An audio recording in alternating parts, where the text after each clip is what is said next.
I slid the envelope across Vivian's desk with a smile so sweet it could have given her diabetes. That was fitting, considering she'd been slowly poisoning the company for years.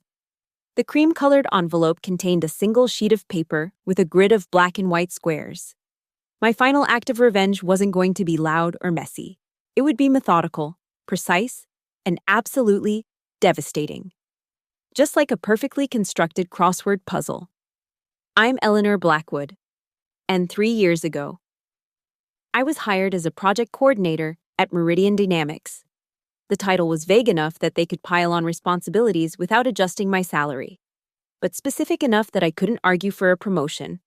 Classic corporate strategy. I accepted the position with enthusiasm and ambition, armed with a master's degree and 5 years of experience at a smaller firm. Meridian was supposed to be my stepping stone to greater things. My journey to Meridian hadn't been straightforward. After graduating with honors in business administration, I joined Westfield Solutions, a boutique consulting firm that specialized in supply chain optimization. The company was small enough that everyone wore multiple hats, and I thrived in that environment. My manager, Olivia Chen, recognized my potential and became my mentor, teaching me not just about logistics and project management, but about navigating corporate politics as a woman in a predominantly male industry. In this world, she told me once over late-night spreadsheets and takeout containers, competence isn't always enough. You need to be strategic about who knows what you can do. It was advice I would later wish I had taken more seriously. At Westfield, I developed a reputation for solving complex logistical problems.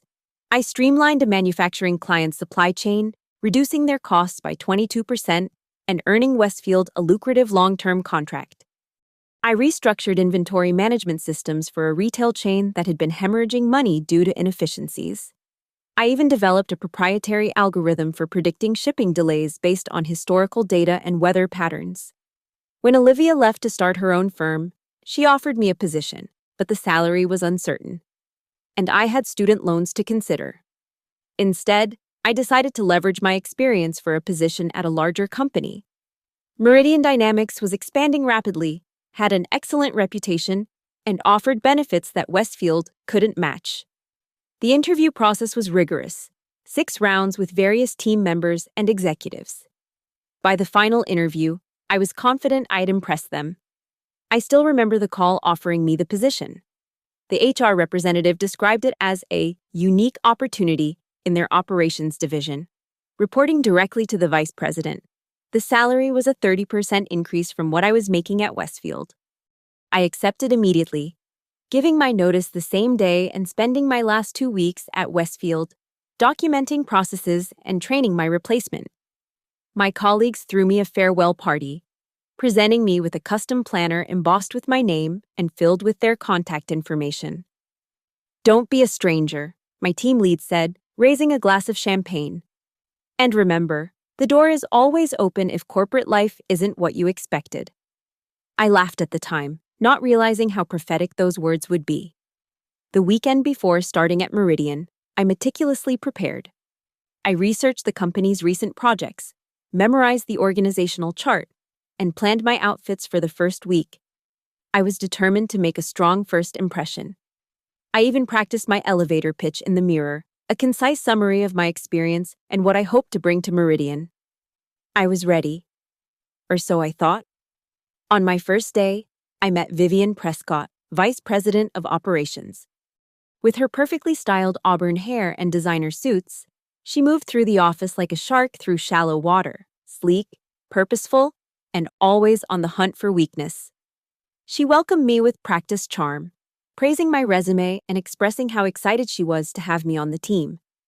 I believed her. That was my first mistake. "Eleanor, your experience at Westfield is exactly what we need here," she said, gesturing for me to follow her through the office. "We're growing so quickly, and our operations need someone with your analytical mind to help us scale efficiently." She introduced me to various team members as we walked, most of whom barely looked up from their screens. Later, I would understand why, in Vivian's department, displaying too much interest in a newcomer could be interpreted as disloyalty to the established order.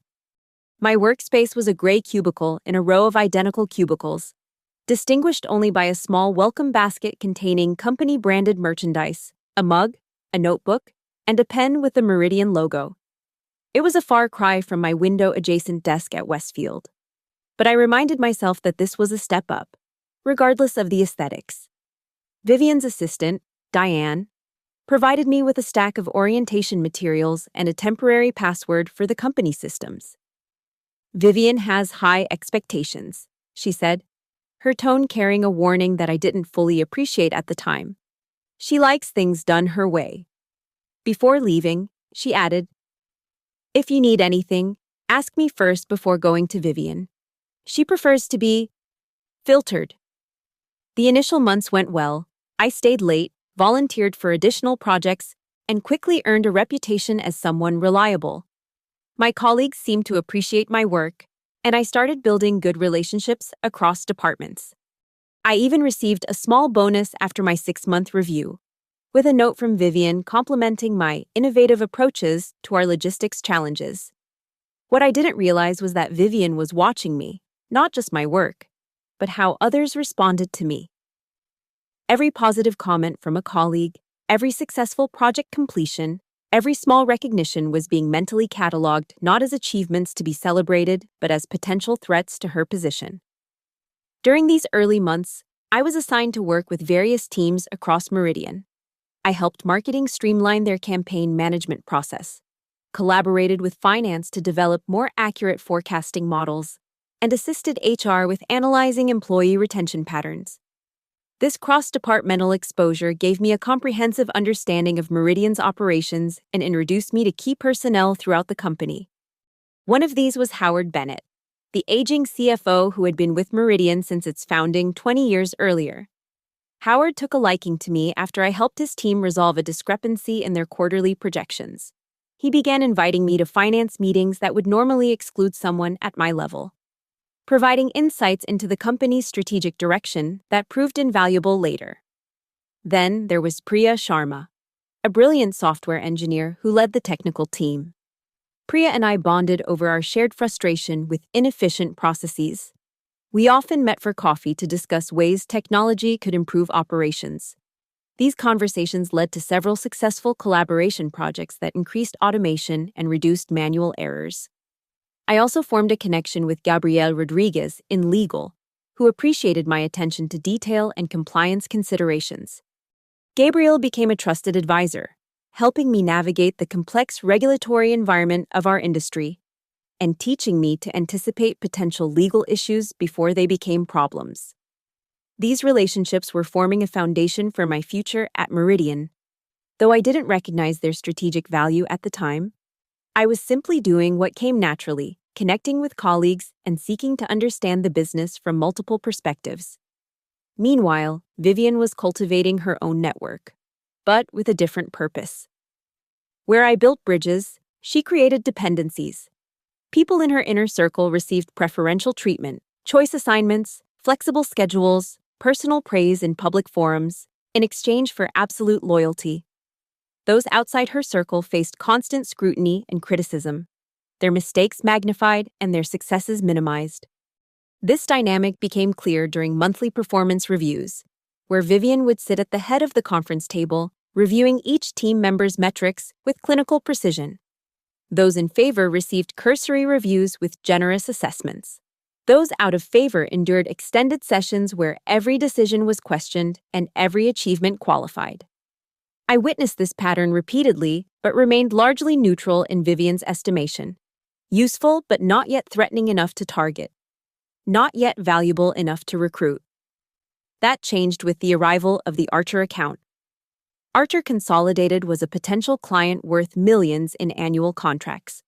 Landing them would mean bonuses for everyone and significant expansion for our department. The CEO himself, Richard Keller, made it clear that securing Archer was our top priority, and failure was not an option. The pressure was immense, but I saw it as an opportunity. Richard had a reputation for being brilliantly strategic but utterly impatient with incompetence. In his quarterly addresses to the company, he often emphasized Meridian's commitment to innovation and excellence. We don't just meet industry standards, he would say, pacing across the stage with characteristic energy. We define them. It was clear that the Archer account represented not just revenue, but a chance to fulfill that ambitious vision. I spent weeks researching Archer's business model, their pain points, and their previous vendors. I identified gaps in their current service agreements and developed a comprehensive proposal that addressed their needs while highlighting Meridian's unique capabilities. I worked nights and weekends, fueled by ambition and vending machine coffee. My research included analyzing Archer's public financial reports, studying their leadership team's backgrounds, and even reviewing their competitors' strategies. I discovered that Archer had recently experienced a significant supply chain disruption that cost them millions. Exactly the kind of problem Meridian was equipped to solve with our logistics expertise. I created a detailed implementation plan that not only addressed Archer's immediate concerns, but offered a phased approach to integrating our services into their operations with minimal disruption. I developed custom analytics dashboards that would provide Archer's executives with real-time visibility into performance metrics they currently lacked.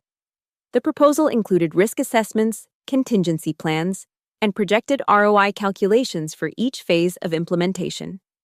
I even drafted personalized sections addressing the specific concerns of each key decision-maker on Archer's executive team, based on statements they had made in industry publications or company announcements. When I finally presented my findings to our team, the reception was enthusiastic. Even Vivian seemed impressed, though I noticed a tightness around her eyes when others praised my work. She thanked me for my contribution but suggested we refine the proposal before submitting it to upper management. Eleanor has given us an excellent foundation, she said, her voice carrying that particular blend of praise and reservation that I would come to recognize as dangerous. But we need to ensure it aligns with our broader strategic objectives. I'll review it personally and integrate it with our existing approach. I offered to help with the refinements, but Vivian insisted she could handle it. You've done more than enough already, she said with a smile that didn't reach her eyes. I wouldn't want to overburden you with this on top of your regular responsibilities. 2 days later, I sat in a conference room watching Vivian present my proposal to the executive team, with her name on it. She had changed the formatting and added a few slides, but the core analysis, strategies, and even some of my phrasing remained intact. She didn't acknowledge my work at all. Instead, she accepted the compliments with practiced humility, occasionally glancing at me with a look that clearly said, "What are you going to do about it?" Richard was particularly impressed with the customized approach for each Archer executive. This level of personalization shows exactly the kind of attention to detail that will win this account, he said, nodding appreciatively. Vivian, your understanding of their organizational dynamics is impressive. I sat silently, my face carefully neutral as I watched Vivian accept credit for weeks of my research and analysis. My hands were steady as I took notes. But inside, something was shifting. A fundamental recalibration of my understanding of how power operated at Meridian. When I confronted her afterward, she feigned confusion. Eleanor, I appreciate your input, but this was a team effort. The final proposal incorporated ideas from various sources. Her smile never reached her eyes. Besides, I'm the department head. Everything that comes out of this division ultimately represents my leadership. But the core strategy, the personalized approaches for each executive, those were my ideas. Developed from my research, I insisted, keeping my voice low but firm. Vivian's expression hardened slightly before smoothing back into professional concern. I understand you feel strongly about your contribution, and it was valuable. But in corporate environments, individual recognition is less important than team success. I thought someone with your experience would understand that. She placed a hand on my shoulder, a gesture that appeared supportive but felt like a warning. Focus on the bigger picture, Eleanor. We're likely to win this account, which benefits everyone. I considered going to HR, but I quickly discovered that Vivian and the HR director, Thomas, had a long-standing friendship. They played golf together on weekends and attended the same charity functions. I'd be filing a complaint against one close friend with another. Not exactly a winning strategy. I made discreet inquiries and learned that Thomas had joined Meridian specifically at Vivian's recommendation after they worked together at a previous company. Their offices were adjacent, and they often had lunch together in Thomas's office with the door closed. Several employees had attempted to raise concerns about Vivian's management style in the past, only to find themselves facing performance reviews that suddenly identified communication issues or difficulty adapting to company culture.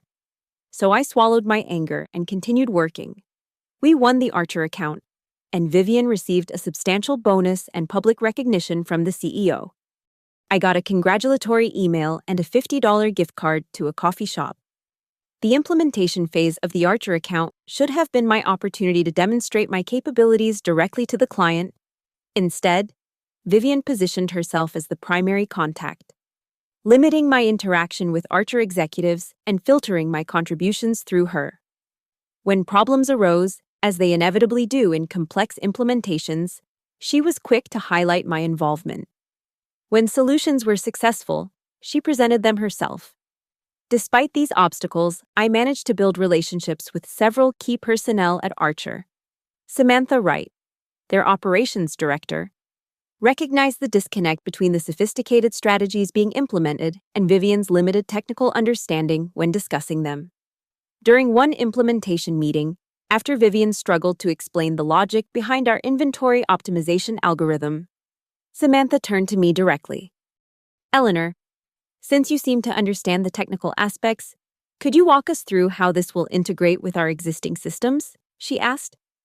Effectively bypassing Vivian, I provided a clear explanation, careful to maintain professional courtesy while demonstrating my expertise. Samantha began reaching out to me directly with technical questions, establishing a communication channel that Vivian couldn't entirely control. That might have been the end of it, just another story of corporate injustice, if it had been an isolated incident. But it wasn't. Over the next 2 years, I watched as Vivian systematically undermined anyone she perceived as a threat. She cultivated a network of loyal employees who acted as her eyes and ears, reporting any sign of dissent. She took credit for successes and distributed blame for failures. She pitted colleagues against each other, spreading rumors and creating divisions. Her tactics were subtle but effective. She would make casual comments in meetings that undermined credibility. That's an interesting perspective, though perhaps a bit uninformed about the historical context. Or, "I appreciate the enthusiasm, but we need to consider the broader implications." These statements were delivered with such professional concern that they appeared constructive rather than dismissive. She controlled information flow, ensuring that key data passed through her before reaching the team. This allowed her to present partial pictures that suited her narrative and made it difficult for others to develop competing strategies without full context. Perhaps most insidiously, she mastered the art of damning with faint praise. In performance reviews, promising employees outside her circle would receive assessments like, "shows potential but needs development in critical thinking," or "technical skills are adequate but leadership abilities are not yet evident." These qualified compliments created paper trails that justified slower promotion tracks and smaller raises. Her favorite target became Regina Wilson, a brilliant marketing specialist who joined the company 6 months after me. Regina had innovative ideas and an infectious enthusiasm that quickly made her popular. She had previously worked at a prestigious marketing firm in New York, bringing fresh perspectives and cutting-edge strategies to Meridian's somewhat conventional approach. Regina's first major initiative was a complete overhaul of Meridian's social media presence. She proposed content strategies tailored to each platform, developed analytics frameworks to measure engagement beyond simple metrics like followers and likes, and created a brand voice guide that maintained consistency while allowing for platform-specific adaptations. Her presentation to the marketing department was met with enthusiasm, particularly from younger team members who recognized the potential impact of her ideas. Several department heads from other divisions attended as well, including me, and the feedback was overwhelmingly positive. Vivian, who had initially seemed supportive of Regina's work, began a subtle campaign of undermining almost immediately afterward. It began with small comments in meetings. "Regina's social media strategy is certainly creative, though perhaps more suited to B2C than our B2B model. Or, while Regina's approach has generated some engagement metrics, we should be cautious about conflating activity with actual conversions. Vivian began subtly criticizing her work in meetings, questioning her judgment, and assigning her impossible deadlines. She would schedule important discussions when Regina had other commitments, then express disappointment that Regina wasn't prioritizing team initiatives. She would request last-minute changes to Regina's presentations, then point out the resulting inconsistencies to others. In project planning sessions, Vivian would assign Regina tasks that were either well below her capabilities, since you're still familiarizing yourself with our industry, or so broadly defined that success criteria were impossible to establish. Either way, Regina found herself in a no-win situation, perceived as underperforming or overstepping. The pressure intensified when Regina's initial social media campaigns began showing impressive results. Our engagement metrics tripled, lead generation increased, and several industry publications featured Meridian's digital transformation. Rather than celebrating these successes, Vivian found ways to minimize them. Yes, we've seen some increased activity online, she would say during executive briefings. Though, of course, the real measure will be conversion to actual revenue, which takes time to assess properly. She would follow these statements with presentations of traditional marketing initiatives that she had personally overseen, emphasizing their proven track record compared to the experimental nature of Regina's work. When Regina successfully launched a campaign that increased our social media engagement by 300%, Vivian minimized her contribution and highlighted minor formatting errors in her report. During the presentation of results to the executive team, Vivian interrupted Regina repeatedly with clarifications that were actually contradictions. What Regina means to say is that while raw engagement numbers have increased, we're still analyzing whether these represent our target demographic, she would interject, despite Regina having already presented detailed demographic breakdowns showing exactly that. I watched Regina's confidence erode over months until she finally resigned, citing personal reasons. Her farewell email was brief and professional, thanking everyone for the opportunity to work with them. She did not mention Vivian by name, but those of us who had witnessed the systematic undermining understood the real reason for her departure. The day after she left, Vivian claimed Regina's marketing strategy as her own and presented it to the board as a new initiative.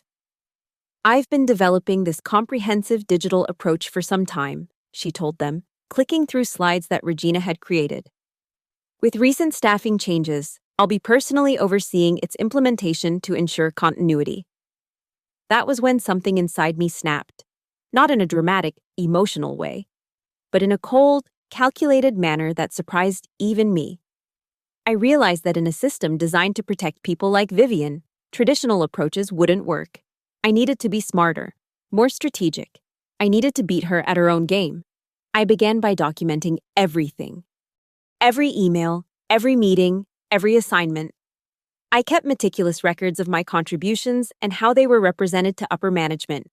I saved every version of every document I created, including metadata showing edit history.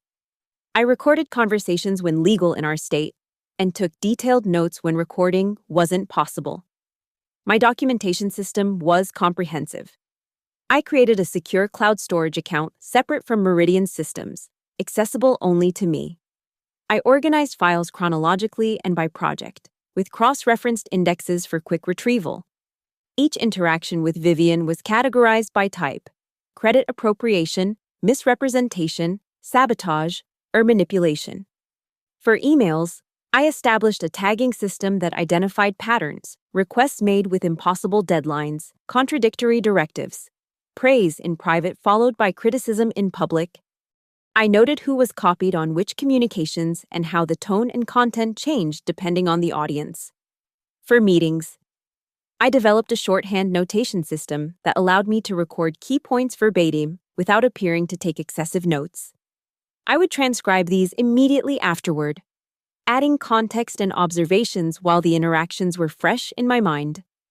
I was particularly careful to document instances where Vivian presented my work as her own, noting specific phrases or analyses that originated in my reports.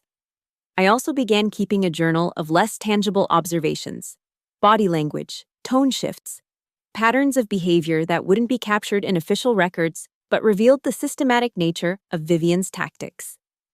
These notes included how she positioned herself physically in meetings, who she made eye contact with when speaking, which team members she interrupted, and which she allowed to speak freely.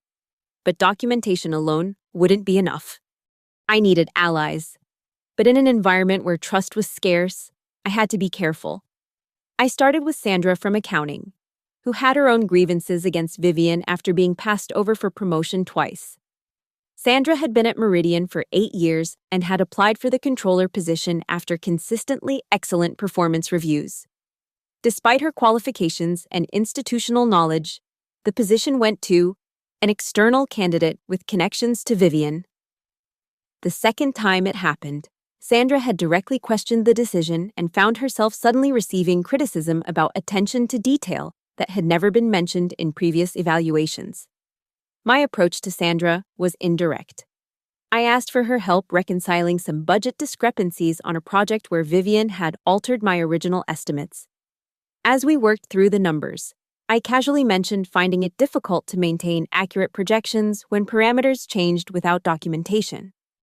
"You've noticed that too?" Sandra asked, looking up from her spreadsheet with sudden interest. I thought it was just in accounting. That opening led to coffee meetings where we gradually shared our experiences, establishing trust before I suggested we might support each other more strategically. Then there was Kyle in IT, who had witnessed Vivian taking credit for his network security improvements. Kyle had developed an enhanced security protocol that reduced our vulnerability to certain types of cyber attacks by 70%. He had documented the entire process and presented it to his supervisor, who scheduled a demonstration for the executive team. The day before the presentation, Vivian requested a quick overview from Kyle, claiming she wanted to be prepared for any questions that might arise during the meeting. During the actual presentation the next day, Vivian interrupted Kyle's introduction to inform the executives that she had been collaborating with IT on this initiative for months and would handle the presentation herself. She proceeded to present Kyle's work with just enough technical errors to make it clear to Kyle that she didn't fully understand the system, but not enough for the non-technical executives to notice. I approached Kyle after observing him working late one evening, visibly frustrated with a system problem. I offered to help test some user scenarios, and during our work, I mentioned having difficulty getting proper credit for some process improvements I'd developed. His immediate understanding response opened the door for further conversations. Gradually, I built a small but reliable network of colleagues who had experienced Vivian's manipulation firsthand. There was Raj from product development, whose innovative feature had been dismissed by Vivian in planning meetings, only to be presented as a leadership initiative months later. There was Lindsay in customer success, whose client retention strategy had been appropriated during a departmental reorganization that conveniently removed her from the implementation team. We began meeting regularly under the guise of a cross-departmental efficiency committee, a title boring enough to avoid scrutiny but official-sounding enough to justify our meetings. We were careful never to discuss our true purpose via email or company messaging systems, and we rotated meeting locations between different conference rooms to avoid establishing a pattern. During these meetings, we shared information about Vivian's current targets and tactics, warned each other about potential pitfalls, and developed strategies for protecting our work and our colleagues. We created redundant documentation systems, ensuring that multiple people had evidence of original authorship for key initiatives. We established communication channels that bypassed Vivian's information bottlenecks, giving us a more complete picture of company operations than she realized we possessed. My plan wasn't about exposing Vivian, at least not directly. That would have been too obvious, too easy for her to counter with her connections. Instead, I focused on creating opportunities to demonstrate my capabilities independently. Outside of her sphere of influence, I volunteered for company initiatives that reported to other executives, putting me in direct contact with leadership who otherwise would only see my work through Vivian's filter. I joined the Sustainability Committee, which reported directly to the CEO's office and provided recommendations on reducing Meridian's environmental impact. My proposal for optimizing shipping routes to reduce carbon emissions while simultaneously cutting fuel costs received executive attention and was implemented company-wide. I also became involved in the mentorship program, serving as a mentor to new hires across departments. This not only expanded my network, but positioned me as a leader invested in company culture and employee development, areas Vivian typically neglected in favor of more immediately visible metrics. When a potential client from Japan visited, I casually mentioned my fluency in Japanese, something not on my resume but that I had studied extensively in college. I was asked to join the meeting as a translator, giving me direct access to executives who normally only saw me through Vivian's filter. I made sure to contribute substantive insights during the translation, establishing myself as more than just a language conduit. The Japanese delegation was from Tanaka Industries, a conglomerate considering Meridian for a major logistics contract. During the initial dinner meeting, I not only translated the conversation, but also explained cultural nuances to our executives, helping them avoid potential misunderstandings. When Tanaka's CEO mentioned his interest in sustainable business practices, I was able to seamlessly incorporate information about our Sustainability Committee's recent initiatives, creating a connection that might otherwise have been missed. Afterward, Richard Keller personally thanked me for my contribution. "You showed exceptional value today, Eleanor. That kind of comprehensive understanding is exactly what makes Meridian special." It was the first time the CEO had addressed me directly, and I noticed Vivian's tight smile as she witnessed the interaction. I volunteered for cross-departmental projects that would give me visibility with other managers. I published articles in industry journals under my own name, establishing professional credibility beyond Meridian's walls. My piece on adaptive logistics in volatile markets was featured in Supply Chain Quarterly, one of the most respected publications in our field. I made sure to list my Meridian affiliation prominently, associating the company with my expertise in a forum Vivian couldn't control. I joined professional organizations and represented the company at conferences when Vivian was too busy to attend. The annual Logistics Innovation Summit in Chicago became my particular focus. Vivian typically declined to attend, considering it too technical rather than strategic.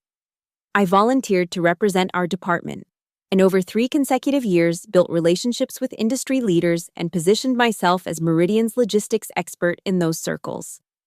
All the while, I maintained a pleasant, cooperative demeanor with Vivian. I never gave her reason to see me as a threat.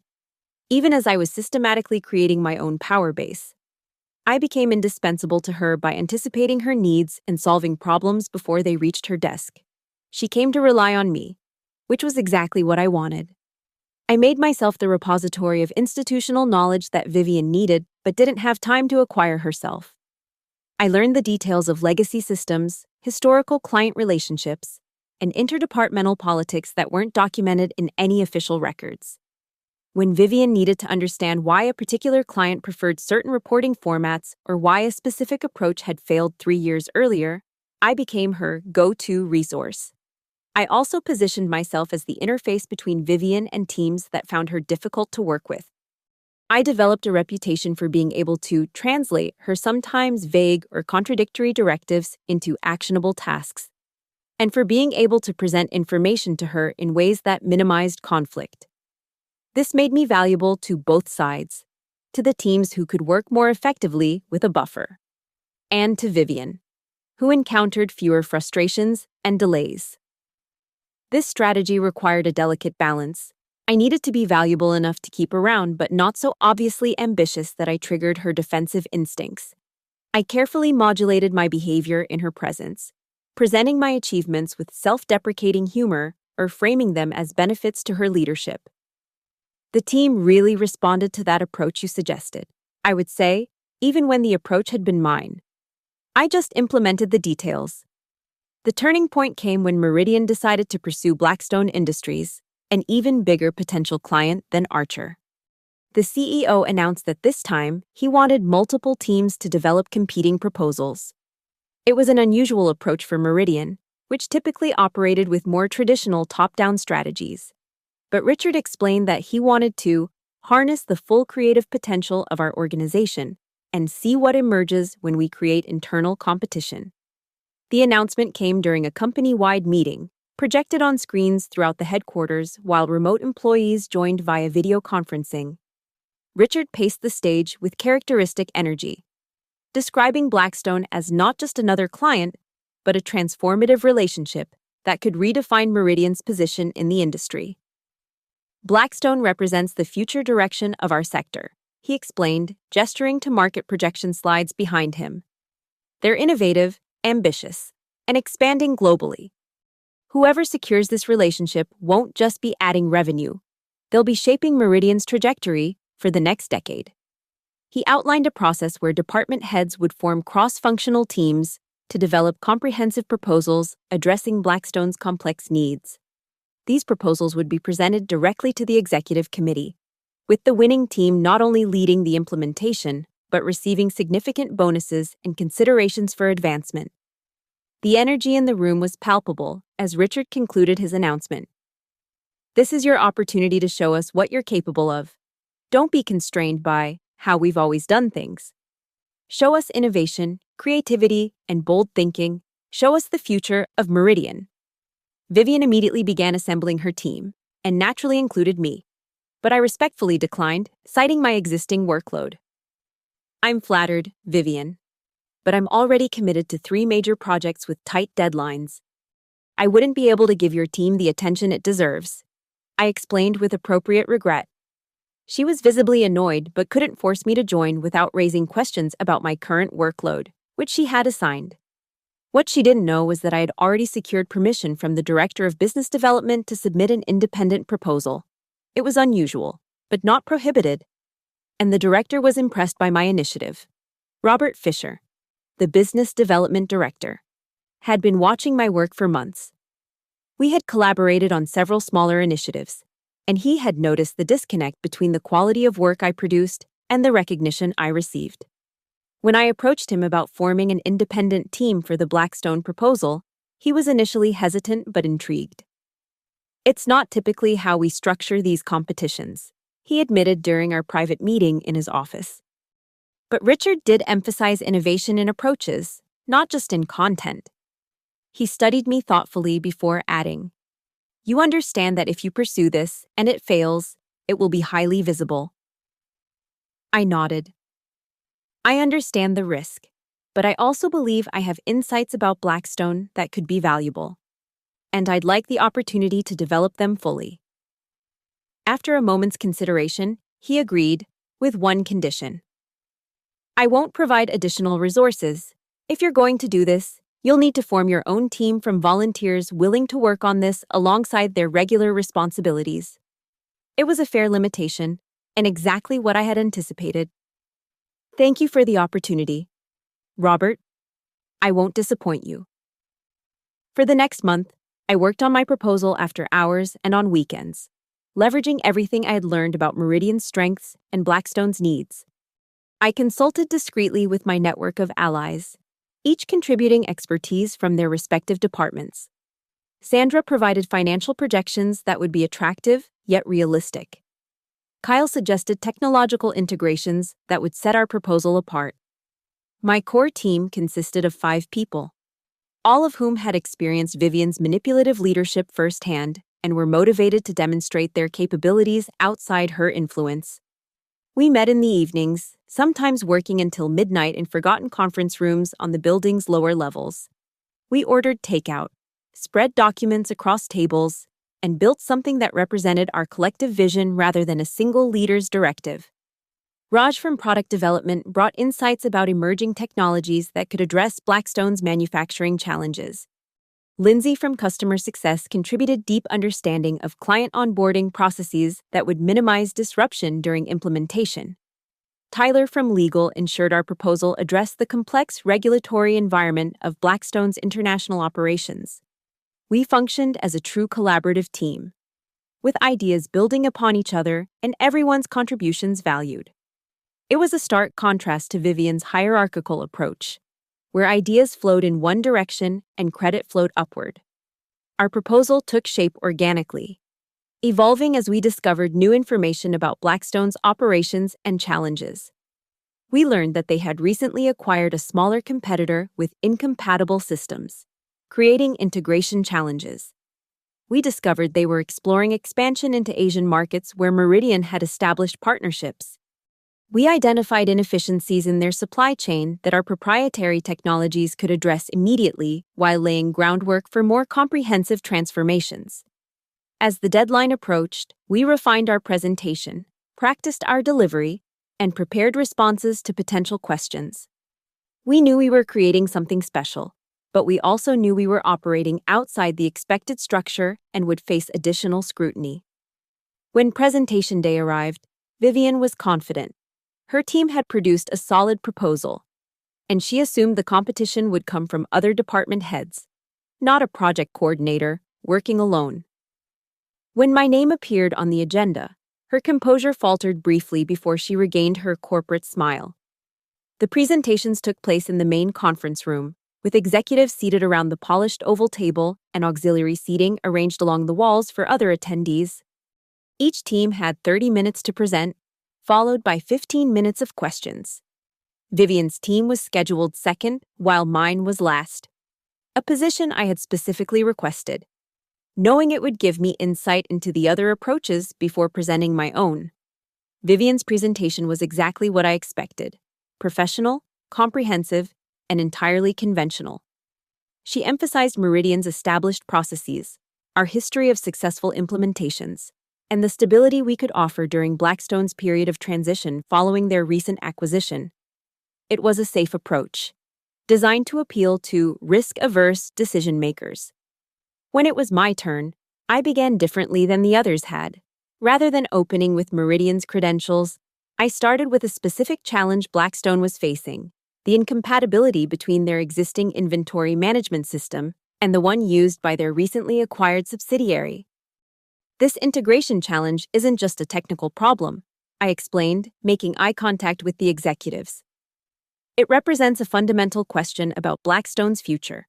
Will your acquisition strategy create a patchwork organization of disconnected parts? Or will it build a unified enterprise greater than the sum of its components? I presented last. My proposal was comprehensive, innovative, and tailored specifically to Blackstone's unique challenges. I had identified an opportunity to combine Meridian's services in a way no one had considered before, potentially increasing the contract value by 40% while actually reducing our implementation costs through strategic resource allocation. The approach I'm proposing doesn't just solve Blackstone's immediate systems integration issues, I continued. It establishes a flexible framework that can accommodate future acquisitions without requiring complete system overhauls each time. I outlined a phased implementation strategy that prioritized immediate pain points while building toward a comprehensive solution. Each phase delivered tangible value, making it easier for Blackstone to justify the continued investment to their shareholders. I included detailed timelines, resource allocations, and specific metrics for measuring success at each stage. The most innovative aspect of my proposal was a modular integration architecture that would allow Blackstone to standardize key processes across their organization while maintaining the specialized functionalities that gave individual business units their competitive advantages. This balanced approach addressed a tension that previous consultants had treated as an either-or proposition. Standardization and specialization aren't opposing forces, I explained, clicking to a slide that visualized the concept. They're complementary aspects of an adaptive organization. The key is identifying which elements need consistency for efficiency and which need customization for effectiveness. To demonstrate the practical application, I presented a case study of how this approach would resolve specific challenges in Blackstone's Asian expansion plans. I had researched their recent activities in emerging markets and identified regulatory compliance issues that would become problematic with their current systems approach. By implementing the modular framework I'm proposing, Blackstone can maintain consistent financial reporting for corporate governance while adapting operational processes to meet regional requirements, I explained. This eliminates the compliance risks inherent in their current strategy without sacrificing the local responsiveness that gives them a competitive edge in these markets. The room was silent when I finished. Then the CEO began asking questions, Not challenging ones, but exploratory, building on my ideas. Other executives joined in, and soon there was an energetic discussion about implementation timelines and resource requirements. Throughout it all, Vivian sat motionless, her face a mask of professional interest that couldn't quite hide her shock. Richard Keller leaned forward, his interest evident. "You've clearly done extensive research into Blackstone's operations. How did you gain such detailed insights into their Asian market challenges? That information isn't widely publicized." I cross-referenced their public statements about expansion plans with regulatory filings in each target market, I explained. Then I analyzed similar companies that entered those markets in the past 5 years and identified patterns in the compliance challenges they encountered. Blackstone's current systems architecture follows similar patterns to companies that experience significant integration difficulties. The CFO, Howard Bennett, who rarely spoke in these presentations, cleared his throat. "Your financial projections show a 40% increase in contract value with reduced implementation costs. That's ambitious. Can you elaborate on how that's achievable?" I walked them through the cost efficiencies created by the modular approach, explaining how it eliminated redundant development work and reduced the need for customized integrations at each acquisition. "We're essentially building a flexible framework once, rather than creating custom solutions repeatedly," I concluded. "The initial investment is slightly higher, but the long-term savings and scalability create substantial value for both Blackstone and Meridian." By the time the Q&A session ended, we had exceeded our allocated time by 20 minutes. But none of the executives had made any move to conclude the discussion. It was Robert Fisher who finally noted the time and suggested we continue the conversation after they had deliberated on all the proposals. My proposal was selected. Not only that, but I was appointed project lead for the Blackstone implementation, reporting directly to the CEO for the duration of the launch phase. It was a significant promotion in both responsibility and visibility. The announcement came a week after the presentations, during the executive committee's monthly briefing to department heads and project leaders. Richard Keller made the announcement personally, citing the innovative approach and comprehensive understanding of Blackstone's strategic challenges demonstrated in my proposal. "This project represents a new direction for Meridian," he explained to the assembled leadership. "We're moving beyond providing services to becoming strategic partners in our clients' transformations. Eleanor's team has captured exactly the kind of thinking that will differentiate us in an increasingly competitive market." He then announced the project structure, which placed me as the implementation lead, reporting directly to him for the duration of the launch phase. Given the strategic importance of this client relationship, I'll be personally overseeing the initial implementation, with Eleanor managing the day-to-day operations and team coordination. I maintained a composed, professional demeanor throughout the announcement, but inside I felt a complex mix of vindication, satisfaction, and anxiety about the responsibility I was taking on. I also couldn't help noticing the varied reactions around the room. Surprise from those who knew me only as a project coordinator, approval from my allies who had contributed to the proposal, and poorly concealed displeasure from Vivian. Vivian approached me after the meeting, her congratulations so stiff they practically cracked in the air between us. "Impressive work, Eleanor. I had no idea you were capable of such initiative." "Thank you, Vivian. I've learned so much working with you," I replied, my sincerity equally fabricated. "I'm sure you'll find leading a project of this magnitude quite different from contributing to one," she continued, her smile not reaching her eyes. "If you need any guidance, my door is always open. After all, I'd hate to see our relationship with Blackstone jeopardized by inexperience." "I appreciate that," I responded evenly. "I'll be sure to consult with you if any issues arise that relate to your areas of expertise." She narrowed her eyes slightly at the implied limitation of her knowledge, but maintained her professional veneer. "We're all on the same team, Eleanor. Remember that?" As she walked away, I realized that I had just entered a new phase in our unspoken conflict. Vivian had underestimated me once. She wouldn't make that mistake again. If anything, the challenge had just intensified. Over the next few months, the Blackstone implementation became my focus. I assembled a team that notably excluded Vivian's closest allies, instead bringing in talented individuals who had been overlooked or underutilized. We worked well together, meeting deadlines and exceeding expectations. My core team included several members who had helped develop the proposal. But I also brought in new talent from across the organization. I recruited Jamie Wong from Data Analytics, whose mathematical modeling skills had been underutilized in his current role. I brought in Sophia Nkrumah from International Operations, who had extensive experience in Asian markets but had been overlooked for leadership positions despite her expertise. I even convinced Howard Bennett to let me borrow Zach Menendez from his finance team, recognizing that Zach's understanding of complex financial integrations would be crucial for the Blackstone implementation. I structured the team differently than was typical at Meridian. Rather than a strict hierarchy, I created functional work streams with rotating leadership based on the phase of the project and the specific expertise needed. This allowed team members to step into leadership roles when their knowledge was most relevant, creating opportunities for visibility and skill development that many had been denied under more traditional structures. We established clear communication protocols that emphasized transparency and collaboration. Our project documentation was accessible to all team members, and we held daily stand-ups where challenges were openly discussed and collective problem-solving was encouraged. I instituted a no-blame policy for identifying issues, emphasizing that early recognition of problems was valuable rather than punishable. This approach created a team culture markedly different from Vivian's command and control style.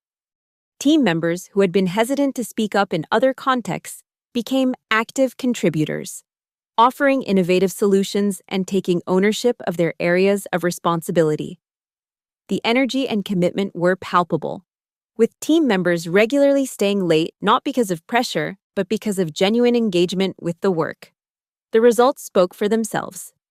We completed the first phase of implementation 2 weeks ahead of schedule and 5% under budget. The client satisfaction surveys showed exceptional ratings, with Blackstone executives specifically commenting on the team's responsiveness and technical expertise. Richard Keller was particularly impressed with our progress reports, which provided transparent metrics on both achievements and challenges. "This is exactly the kind of accountability I want to see throughout Meridian," he commented during one executive briefing. "Clear, honest assessments that don't hide problems but frame them as opportunities for improvement." Vivian tried to insert herself into the project several times, attending meetings uninvited and sending emails requesting updates and offering unsolicited advice. I responded professionally, but maintained boundaries, copying the CEO on communications when necessary to establish that I was following the reporting structure as directed. Her attempts to influence the project took multiple forms.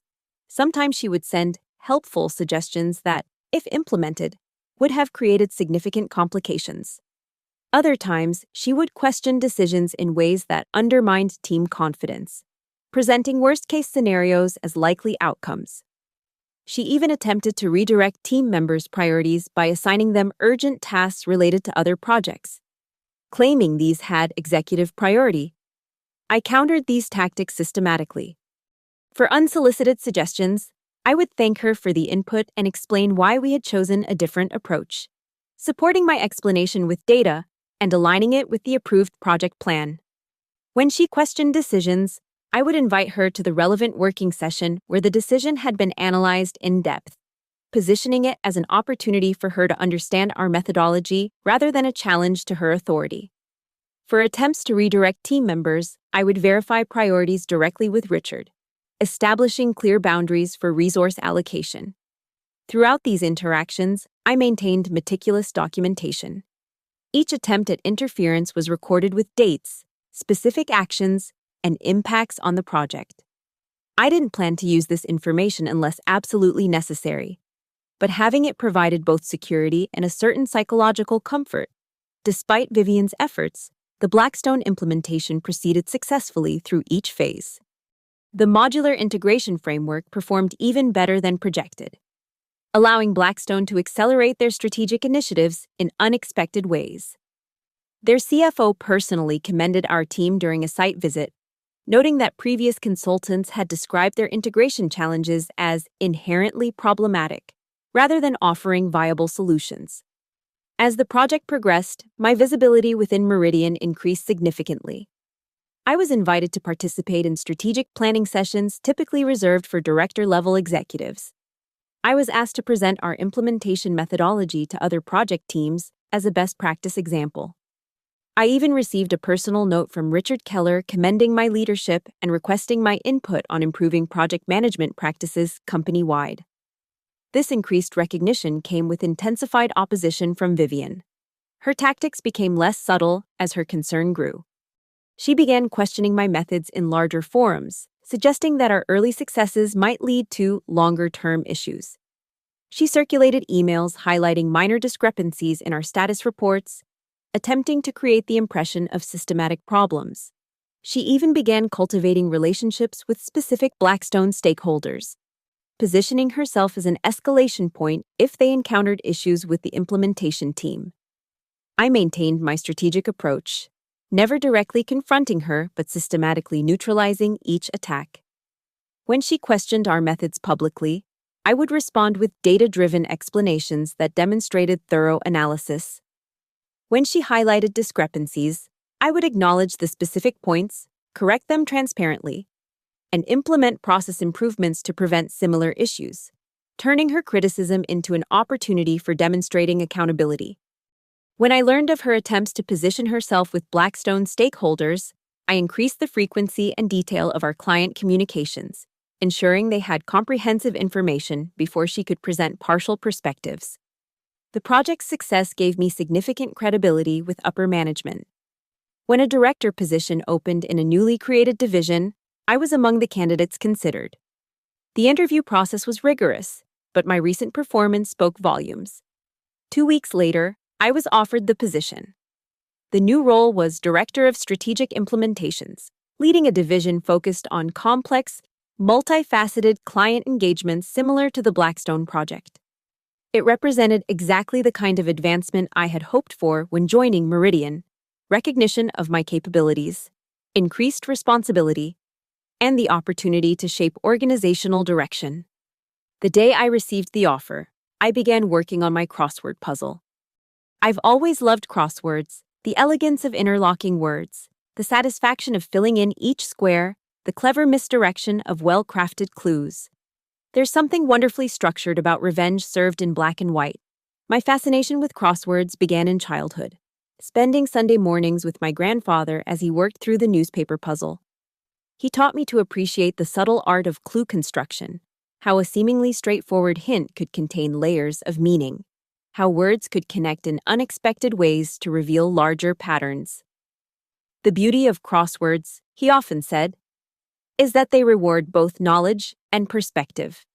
Sometimes you need to look at things differently to see the solution that was there all along. As an adult, I continued the tradition, setting aside Sunday mornings for coffee and crosswords. I joined online communities of enthusiasts, participated in tournaments, and eventually tried my hand at creating puzzles. I discovered that crafting a good crossword was much like developing a strategic plan. It required understanding how individual elements connected to form a coherent whole, anticipating how others would interpret information, and creating a structure that was both challenging and ultimately solvable. These skills served me well in my corporate career, but I never expected to combine my professional expertise and my crossword hobby in quite the way I was about to. I designed it carefully, with clues that seemed innocent enough individually, but together told a very specific story. The central theme was corporate ethics, with answers like plagiarism, sabotage, and gaslighting forming the backbone of the puzzle. I included specific references that only those familiar with Vivian's methods would recognize. The design process took several evenings. I started with a standard 15x15 grid and mapped out the key theme answers, ensuring they intersected in ways that would create a coherent puzzle structure. I placed plagiarism horizontally across the center, making it the anchor for the entire design. Sabotage ran vertically, intersecting with plagiarism at the A. Gaslighting crossed both words, creating a visual representation of how these tactics reinforced each other in Vivian's approach. Around these theme answers, I built a network of related terms: credit intersecting with theft, manipulation, crossing power, undermining parallel to advancement. The puzzle took shape as a lexical map of corporate politics, a crossword meditation on the dynamics I had navigated for 3 years. The clues required particular attention. I crafted them to appear standard to a casual solver, but to carry additional meaning for the intended recipient. For plagiarism, the clue read, taking another's work as one's own, a shortcut to recognition, 10. For sabotage, I wrote, strategic damage that looks like unfortunate circumstance, 8. Gaslighting was clued as making someone question their reality, a management technique, 11. Other clues were more specific to Vivian's behaviors. For a section where Archer crossed with proposal, the clues referenced valuable client secured through team effort and document with changing authorship, respectively. For Regina, the clue simply stated casualty of excellence, 6. For the final touch, I created a message in the shaded squares that could be read when the puzzle was completed. The truth always emerges. I printed the finished puzzle on high-quality paper, using a classic crossword design with black and white squares. I included a separate sheet with the clues, formatted in standard crossword style with across and down sections. The overall appearance was professional and unremarkable, exactly what you would expect from a commercial puzzle, with nothing to suggest the personalized nature of its content. As a final touch, I placed both sheets in a cream-colored envelope with Vivian's name written in my neatest handwriting. There was no return address, no additional message, just the puzzle itself, speaking volumes in its silent grid of possibilities. On my last day as a project coordinator, before officially starting my director position, I delivered the envelope to Vivian's desk. A small token of appreciation for everything I've learned here, I said, watching as she set it aside without much interest.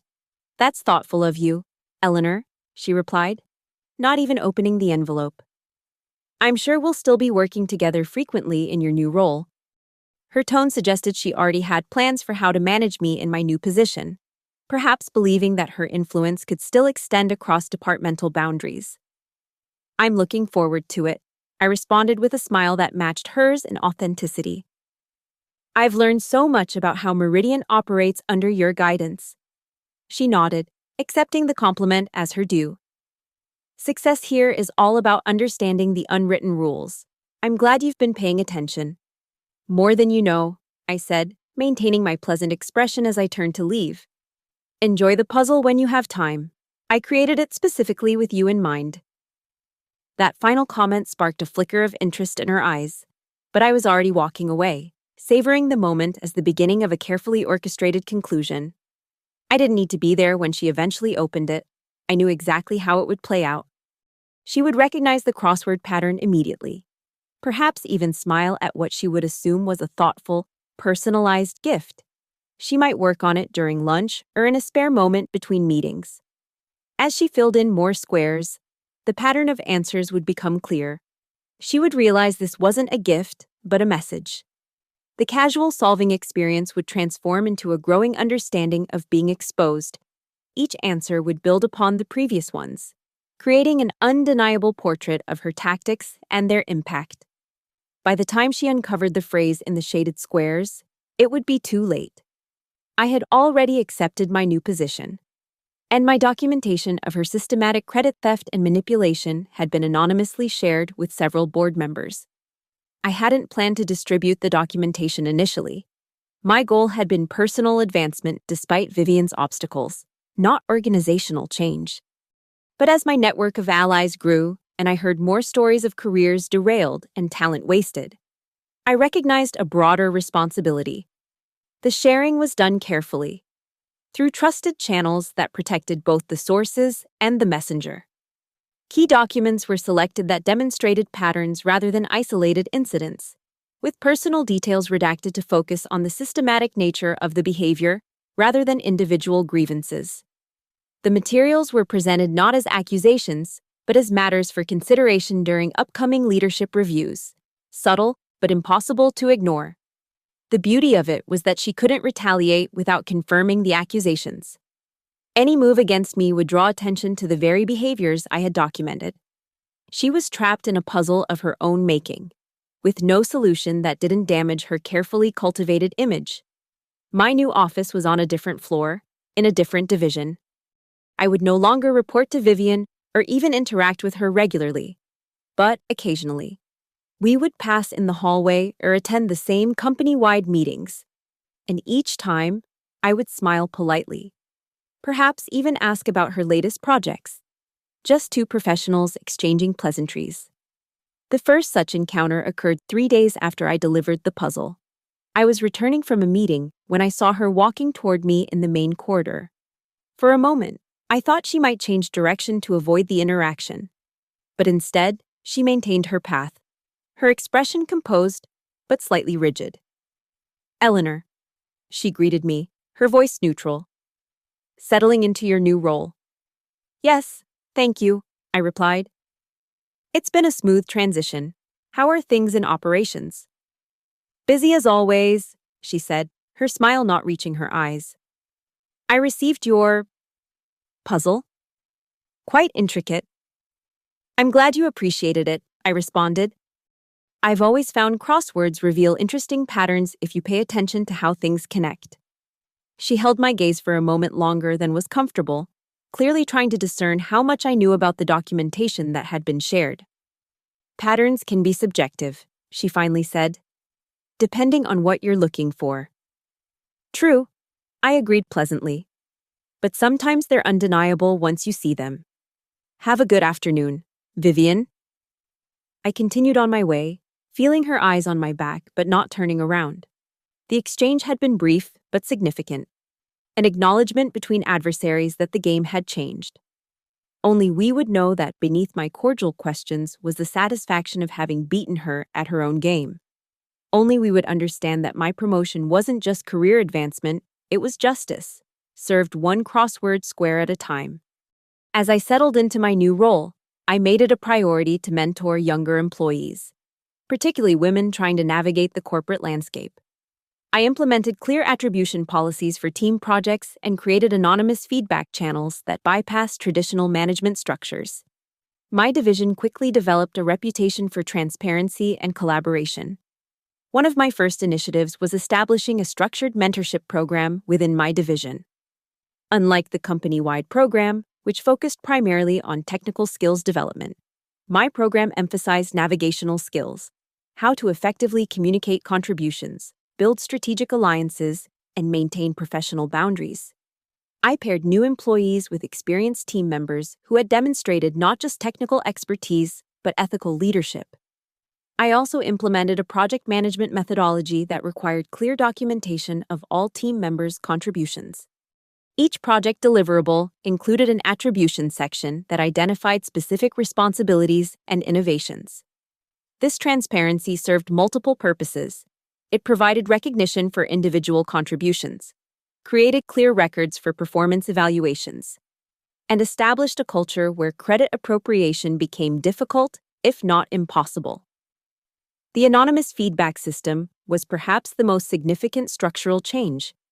Traditional feedback channels at Meridian followed the hierarchical reporting structure, which meant complaints or concerns about a manager would be filtered through that same manager before reaching higher levels. My system used a secure digital platform that allowed team members to submit observations, concerns, or suggestions directly to leadership, with optional anonymity for sensitive issues. These changes created a work environment noticeably different from the norm at Meridian. Team members spoke more freely, took more initiative, and collaborated more effectively, knowing their contributions would be recognized and their concerns addressed. Productivity increased, and voluntary turnover, previously a significant issue in technical teams, decreased dramatically. Word spread about the culture in the Strategic Implementations Division. I began receiving transfer requests from talented individuals throughout the company, including several who had previously worked under Vivian. Recruitment became easier as candidates heard about our reputation from current employees. Even clients noticed the difference, commenting on the team's engagement and innovative approaches during project reviews. Richard Keller took notice of these developments. During a quarterly leadership review, he specifically highlighted my division's performance metrics and employee satisfaction scores. There's something valuable happening in Eleanor's team that we should consider implementing more broadly, he commented to the assembled executives, particularly their transparency and attribution practices. The attention created both opportunities and challenges. On one hand, it provided a platform for promoting more ethical leadership practices throughout Meridian. On the other, it intensified Vivian's opposition, as the contrast between our approaches became increasingly visible to upper management. 6 months after my promotion, Vivian was reassigned to a regional office in a much less prestigious role. The official announcement cited organizational restructuring. But the rumors suggested that several long-buried complaints had suddenly found receptive ears among the board members. The announcement came via a company-wide email from Richard Keller, buried in a longer message about structural changes designed to align organizational resources with strategic priorities. Vivian's reassignment was described as an opportunity to strengthen our regional leadership and bring headquarters expertise to key markets. The diplomatic language didn't disguise the reality. A significant demotion from Vice President of Operations to Regional Manager of a satellite office in a secondary market. The news spread quickly through the company, with reactions ranging from shock to poorly concealed satisfaction. Those who had benefited from Vivian's patronage expressed concern about the changing power dynamics. Those who had suffered under her leadership exchanged knowing glances in the hallways, careful not to appear too pleased, but unable to completely hide their relief. I maintained a neutral position publicly, neither celebrating nor commenting on the reassignment. When asked directly about it during a team meeting, one particularly bold employee wondered aloud how the changes would affect cross-departmental projects. I simply stated that we would continue to collaborate effectively with all departments regardless of leadership changes. Privately, I received messages from several members of my informal network. Sandra sent a single-line email. The puzzle pieces finally fit together. Kyle stopped by my office to share that Thomas from HR had suddenly become much more responsive to employee concerns. Raj simply passed me in the hallway, saying quietly, "Well played," before continuing on his way. I never claimed responsibility for her downfall. I didn't need to. The satisfaction wasn't in public vindication, but in knowing that I had refused to be another Regina, talented, hardworking, and ultimately defeated by a system that rewarded manipulation over merit. The documentation I had shared with board members wasn't intended as a direct attack on Vivian, but rather as evidence of systemic issues that needed addressing for Meridian to fulfill its potential. The materials included not just Vivian's behaviors, but patterns across several departments where similar tactics were employed by other leaders. My goal wasn't personal revenge, but organizational improvement, though I couldn't deny the satisfaction of seeing justice served in Vivian's case. In the weeks following her reassignment, several other changes were announced. A comprehensive review of promotion practices was initiated, with emphasis on objective criteria and diverse evaluation committees. A new position was created for an ethics compliance officer who would report directly to the board rather than through the executive structure. Project teams were restructured to include cross-departmental representation, reducing the ability of any single department head to control information flow. These changes suggested that the board had taken the documentation seriously and recognized issues beyond one problematic leader. It was a more comprehensive outcome than I had anticipated, and one that would have more lasting impact than Vivian's individual case. 3 weeks after her reassignment, I received an unexpected email from Vivian. The subject line simply read, "Puzzle completed." The body contained only an attached image, a photograph of the completed crossword, each square filled with her precise handwriting. The message in the shaded squares was clearly visible. The truth always emerges. There was no additional text, no accusation or admission, just the completed puzzle, acknowledging what we both knew without giving me anything I could share with others. It was, in its way, a concession, recognition that this particular game had ended with my victory, even if she would never say so explicitly. I didn't respond to the email. There was nothing more to say between us. The puzzle had served its purpose, both practically and symbolically. It had provided a moment of recognition for Vivian, understanding that her actions had consequences, and closure for me. The symmetry was satisfying. Her theft of credit had been countered by a carefully constructed grid where everything aligned precisely as it should. Sometimes, when I'm particularly pleased with how my department is running, I take out a blank crossword grid and start filling in words. There's something deeply satisfying about creating order from empty squares, about watching patterns emerge from seemingly disconnected elements, much like building a career or orchestrating the perfect corporate revenge. A year after my promotion, I received another opportunity. An offer from a competitor for a vice president position with broader responsibilities and significantly higher compensation. It was tempting, but I realized I had unfinished work at Meridian.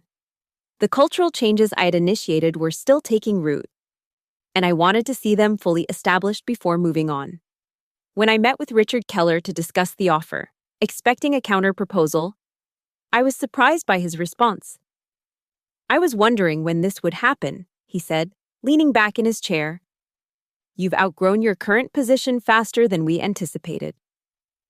Instead of a simple counteroffer, he presented a development plan, a pathway to an executive position at Meridian with specific milestones and timeframes. "We don't want to lose you, Eleanor," he explained. "What you've built in strategic implementations is exactly the direction we want to take the company. We need leaders who understand that sustainable success comes from empowering talent, not controlling it." I accepted the development plan, recognizing that it offered something potentially more valuable than an immediate title or salary increase: the opportunity to shape organizational culture on a broader scale. The decision felt right, aligning with what had ultimately motivated my actions regarding Vivian, not just personal advancement, but creating an environment where merit was recognized and ethical leadership valued. In retrospect, my journey at Meridian had come full circle. I had arrived ambitious but naive, experienced manipulation and injustice, and emerged not just successful, but instrumental in creating systemic change.